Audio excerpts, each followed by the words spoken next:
کہتے ہیں کہ مسکرانا اور ہنسنا ہنسانا دل کو خوش رکھتا ہے، جبکہ نبی علیہ السلام نے کہا کہ دل کو مردہ کرتا ہے۔ کوئی نبی علیہ السلام نے نہیں فرمایا دل کو مردہ کرتا ہے، یہ باپا جانی نے فرمایا ہے۔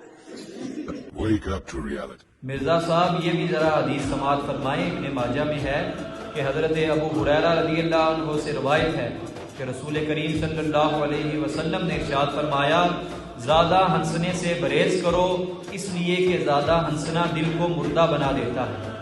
تو کسی نے آپ کے بارے میں سچ کہا تھا کہ آپ جاہل مطلق ہیں، آپ کو بھی پتہ نہیں ہے کہ آپ کیا بیان کر رہے ہیں، اور جو آپ کے سامنے بیٹھ کر سننے والے ہیں انہیں بھی نہیں پتا کہ یہ جاہل کیا بیان کر رہا ہے، وہ بھی آپ کی ہاں میں ہاں ملا رہے ہیں، جی علی بھائی یہ صحیح کہہ رہے ہیں، یہ مرزا پلمبر صحیح کہہ رہا ہے۔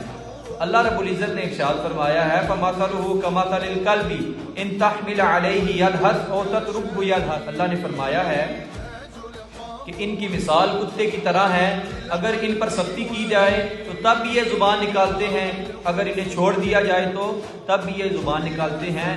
یہی مثال مرزا صاحب آپ کی ہے۔ تو میرے شیخ نے فرمایا تھا، کیوں بغض و حسد سے یوں تکتا ہے، کیوں ہر وقت یہ اول قول بکتا ہے، کتے کی طرح منہ کھول کے بھونکی جا، تو اس کے علاوہ کر بھی کیا سکتا ہے؟ تو آپ کا کام ہی بھونکنا ہے، آپ کا کام ہی بد عقیدگی پھیلانا ہے۔